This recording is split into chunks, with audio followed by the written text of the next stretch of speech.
자, 오늘은 세인영 수학원 영어 복화 초등 15번째 수업을 진행해 보도록 하겠습니다. 그동안 이제 수능 강의 하면서 잠시 좀 쉬었는데요. 오늘부터 해가지고 이제 영어 복화하고 또 일본어 그것도 이제 다시 한번 좀 진행을 해서 공부 어떤 제가 이제 갖고 있는 그런 이제 공부 지식들을 같이 이제 공유해 가면서 같이 이제 공부하는 그런 시간을 좀 마련해 보도록 하겠습니다. 자, 1번부터 30번까지 또 이제 하나하나씩 좀 영어로 바꿔가면서 수업을 좀 진행해 보도록 하겠습니다. 자, 모든, 뭐뭐마다, 매. 자, 모든은 이제 every가 있죠, every 있죠, every. every. 그리고 이제 뭐뭐마다, 매. 할 때는 이제 every week 하면 이제 매 주마다 뭐 이런 이제 의미가 들어가는 거죠, 그렇죠? 항상 이제 여러 가지 뜻을 한꺼번에 이제 외우려고 하지 말고 기본적인 뜻이 이제 모든이니까 이거 하나만 좀 정확하게 외워두시고 뭐뭐마다라든지 매회 뭐 이럴 때 쓰는 말들은 이제 하나하나씩 좀 익혀두시면 좋을 것 같아요. 자, 그다음 또 모든이 또 나왔는데요. 요거는 이제 all이죠, all 그렇죠? all 모든. 이제 보통 이제 every 다음에는 every는 이제 보통 each하고 each는 이제 각각이죠, 각각의 그렇죠? 각각의. 그래서 그 개별적인 것들 하나하나를 합쳐갖고 모두라고 이제 하는 개념이기 때문에 단수 취급을 합니다. 단수. 우리는 이제 기본적으로 이제 모든 하면 이제 기본적으로 이제 복수 개념이잖아요, 그렇죠? 근데 영어는 이제 every나 each 같은 경우는 각각 하나하나를 이제 모아 해가지고 모든이 되는 그런 개념으로 보기 때문에 단수 취급을 한다는 거죠. each도 마찬가지고요. all 같은 경우는 이제 이걸 복수 취급 그냥 하시면 돼요. all 같은 경우는. 그다음 모양, 모습, 형태 뭐 여러 가지 나오는데요. 보통 이제 모양 하면 쉐이프죠, 쉐이프 그렇죠? 쉐이프. 모양도 되고 모습도 되고 그렇죠? 어떤 형태도 되고 그렇죠? 쉐이프. 그다음 또 비슷한 말이에요. 모양, 형식, 형성하다 그렇죠? 이제 동사로 이제 나왔잖아요, 그렇죠? 명사로 이제 어떤 모양도 되고 너 폼 난다, 멋지다. 뭐 옷 입은 폼이 난다 뭐 이런 식으로 이제 영어예요 폼이. 예. 그다음 이제 이것도 동사로 쓰이면 이제 형성하다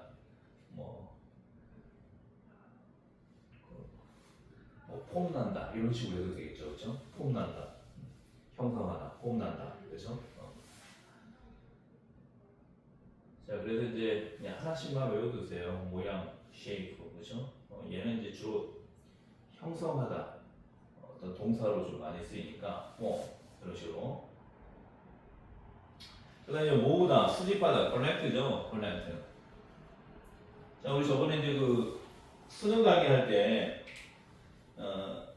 마지막 문제에서 이제 아들하고 같이 이제 등산 가려고 세탁소 가서 막 그 세탁을 맡겨놓은 거 이제 찾으러 가는 그런 내용들이 있었잖아요. 그때 이제 컬렉트 이 말이 세탁소 가서 내가 맡겨놓은 거를 이렇게 수집해가는 그런 이제 개념이기 때문에 우리말로는 그냥 찾으러 간다 그렇게 말하지만은 그때는 이제 컬렉트라는 걸 쓴다는 거예요. 그러니까 여기서 조금 저기서 조금 이렇게 모금하는 거 하듯이 하는 그런 이제 행태를 컬렉트라고 보시면 됩니다.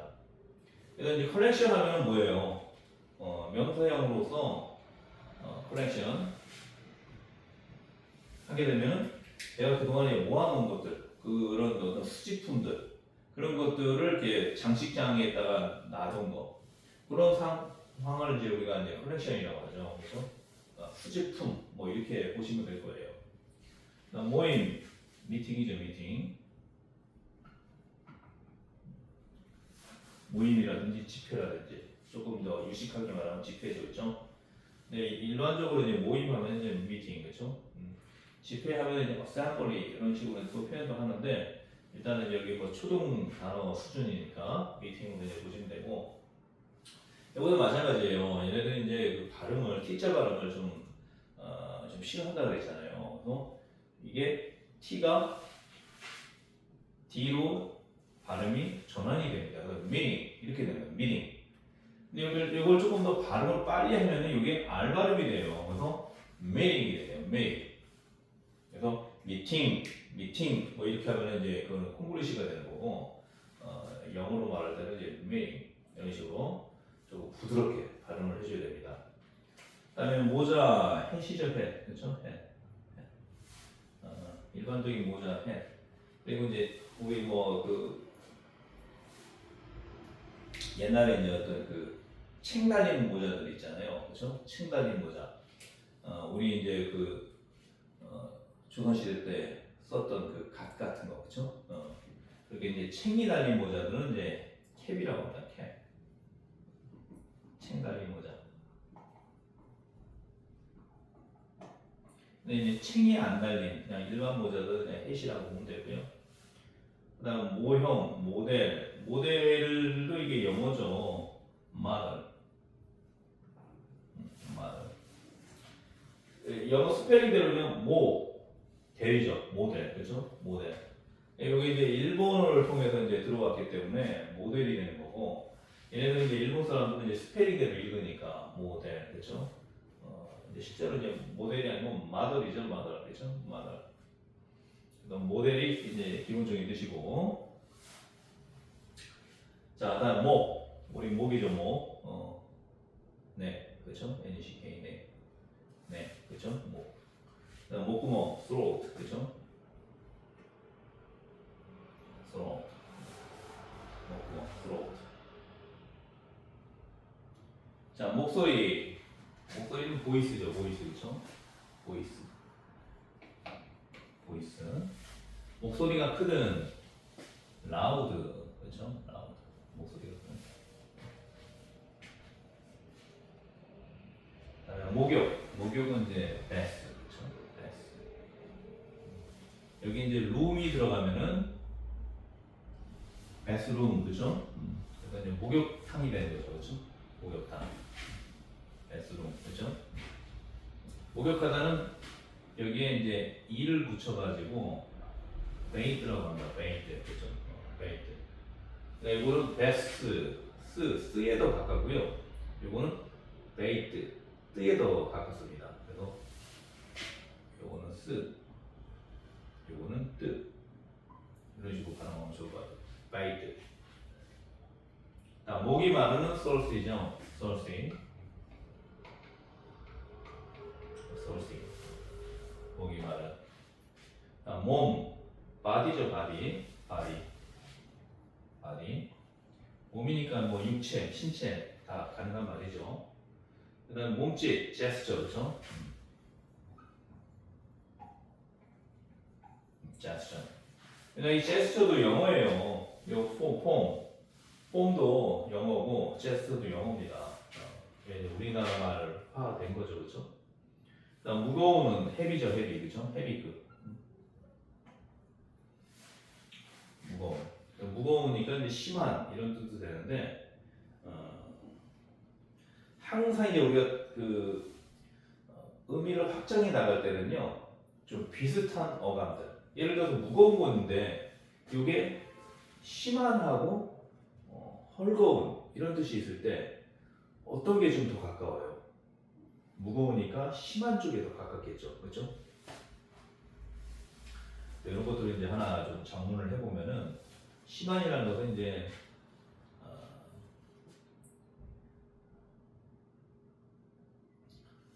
이런 식으로 쓸 수 있을 거예요. They are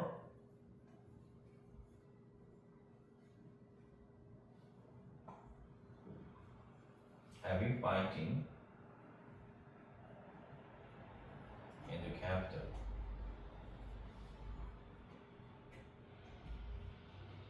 Last night. 이런 식으로. There was heavy night, fighting. 심한 파이팅이 이제 싸움이잖아요. 심한 싸움이 있었다. 얘들 캡틀은 이제 수도가 되죠. 수도 그렇죠. last night 지난밤에. 그래서 이럴 때 이제 그 우리말로 하면 이제 격전이죠. 격한 전투. 이런 식으로 이제 쓸 수 있다는 거죠. 심한 이런 식으로. 두통이 심하다 그러면 I have a headache라고 쓰는데 I have a headache 거기다가 headache 앞에 heavy I have a heavy headache 이런 식으로 쓰면은 심한 두통이다. 두통이 심하다. 뭐 이런 식으로 이제 쓰면 되겠죠. 예를 들어 항상 이제 take 그렇죠? make have 이게 이제 미국인들의 사고방식이에요. 취하고 만들어서 내가 소유한다. 그러니까 병 같은 경우도 우리 걸렸다라고 하는데 얘네들 뭡니까? I have a headache. 나는 두통을 가지고 있다. have라는 표현을 쓰는 거죠, 그렇죠? 그런 것들이 이제 어떤 소유의 개념으로 이제 본다는 거죠. 자, 그다음에 무게, weight죠, weight, 그렇죠? weight, 그렇죠? 무게, 중량, 체중 다 같은 말이죠, 그렇죠? weight. 그래서 우리가 이제 뭐 이렇게 역기 같은 거 들고 하는 것을 웨이트 트레이닝이라고 하죠, 그렇죠? 웨이트 트레이닝. 무례한, 버릇없는, 무례한, 루드, 무례한, 그렇죠? 루드. 버릇없는, 무례한 거니까 버릇없는 거죠, 그렇죠? 뭐 예의 바른, polite에 IM을 붙여갖고 impolite도 이제 쓰기도 하는데요. impolite. polite는 이제 예의 바른, 그렇죠? IM을 쓰면서 이제 반대말이 되는 거죠. 그래서 polite 하면 이제 버릇없는, 무례한 이런 식으로 같이 또 쓰기도 해요, 그렇죠?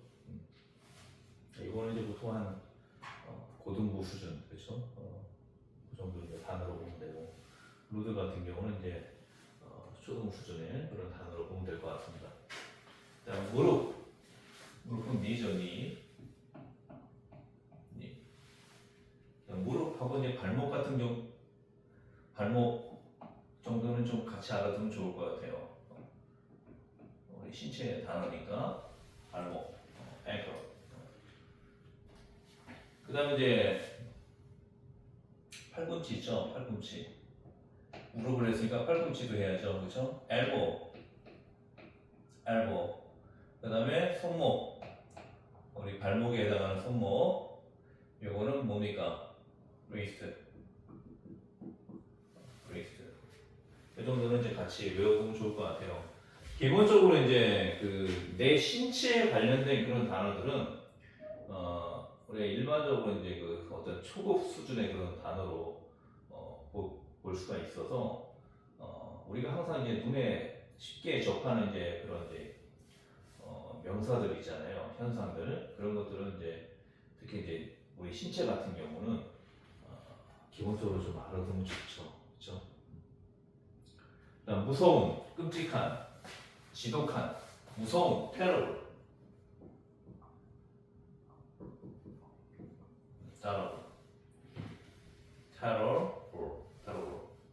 그래서 우리 보통 이제 테러한다 그러죠, 테러, 그렇죠? 그 테러에서 오는 말이에요, 테러 하니까 어떻습니까? 무섭죠, 그렇죠?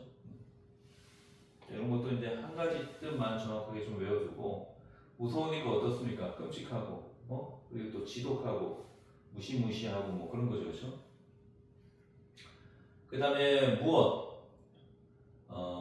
무엇이, 무슨, 어떤, what이죠, what, 그렇죠?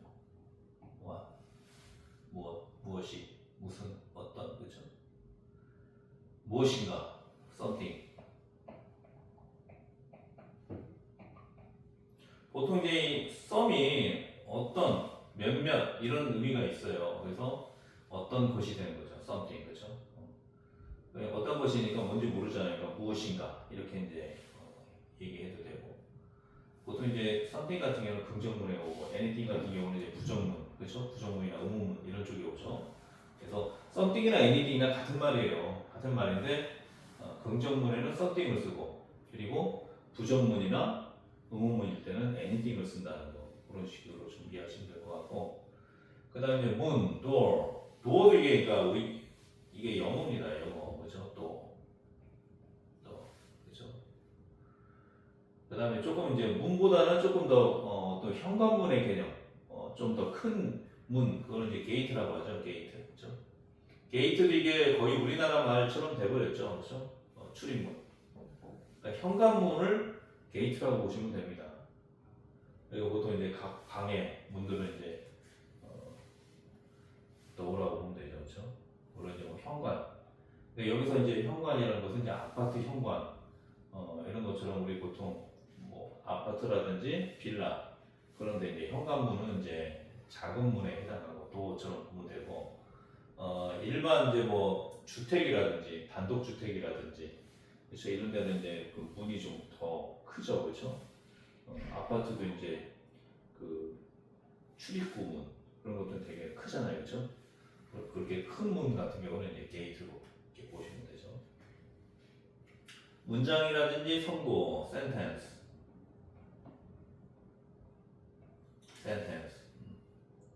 자, 문장이란 뜻인 기본적인 뜻인데요. 여기 이제 뭐 어떤 그 판사가 피고한테 어떤 선고를 내리는 거 그런 것도 이제 sentence라고 합니다. sentence, 선고. 그다음 문제. 문제는 이제 프라블럼이죠, 그렇죠? 프라블럼. 문화, 교양, culture. 문화의, culture. AL 붙이, culture. AL 붙이면서 이가 빠지죠, 그렇죠? culture, 그렇죠? 어쨌든 이제 가장 중요한 거는 스펠링은 이제 무작정 외우지 말고 요거를 이제 발음을 해가면서 발음해서 유추해가지고 스펠링을 만들어내는 식으로 그런 식으로 이제 공부하다 보면은 스펠링이 이제 거의 틀릴 일이 없게 됩니다. 보통 이제 가르치다 보면은 아이들이 요 B하고 D를 좀 많이 틀려요. B하고 D 가르쳐 보면은 희한하게도 그래서 자 얘가 B잖아요, 그렇죠? B 얘가 D잖아요, 그렇죠? D를 조금 비슷하게 쓰면 어떻게 돼요? 이해가 되죠, 그렇죠? 그래서 두 가지 중에 한 가지가 헷갈리면은 두 가지를 따로따로 외우지 말고 그냥 한 가지만 확실하게 외워두면 나머지는 B가 되는 거잖아요, 그렇죠? 그런 식으로 이제 공부를 하면 좋습니다. 왜냐하면 이제 우리 뇌는 기본적으로 비슷한 것들이 들어오면은 서로 간섭을 해요. 그러니까 서로 기억 못하게 하는 거죠, 그렇죠? 자기가 먼저 기억을 하게 하려고 다른 쪽을 방해하는 겁니다. 그러다 보니까 B도 기억이 안 나고 D도 기억이 안 나고 이런 현상이 나오는데 구분하기 좀 쉽게 D를 조금 길게 쓰면은 요 이를요 길게 쓰면은 D처럼 보이죠, 그렇죠? 그렇게 이제 보시면 돼요. B는 거기에 맞춰서 이제 생각하지 말고 D만 확실하게 쓰고 그리고 나머지는 B다 이렇게 이제 보시면 될 것 같아요. 자 오랜만에 이제 그 복화 강의를 좀 했는데요. 올해부터는 이제 좀 체계적으로 계획을 좀 잘 짜가지고 수능 강의뿐만 아니라 그 영어 복화하고 그리고 이제 일본어 그리고 또 이제 제가 관심 있어하는 뭐 역사라든지 또 뭐 정치 경제라든지 또 이제 그런 제가 관련 있고 또 어떤 영적인 세계라든지 제가 좀 이렇게 관심 있어하는 그런 분야들에 대해서는 제가 갖고 있는 어떤 지식들을 공유하는 차원에서 한 번씩 이제 그 수업을 좀 만들어서 강의를 좀 해볼 생각입니다. 수능 강의만 하면 조금 볼 수 있는 사람들이 아무래도 수험생에 좀 국한되고 그렇죠? 근데 조금 이제 어떤 인문학적인 지식이라든지 뭐 역사적인 또 사회 경제적인 이런 내용들까지, 그리고 또 제가 살아오면서 겪었던 이제 그런 것들에 대한 어떤 그 해결하는 이제 노하우라든지 이런 것들, 뭐 주식도 좋고요. 주식도 제가 조금 이제 그 차트를 보는 방법이라든지 이런 쪽에서도 조금 볼 수 있는 방법들이라든지 그런 것들, 아무튼 좀 다양한 주제로 해서 좀 이렇게 저희 채널을 조금 더 풍성하게 좀 만들어 볼 생각입니다. 자, 오늘 강의 여기까지 진행하고요. 내일은 또 새로운 내용으로 찾아뵙도록 하겠습니다. 고맙습니다.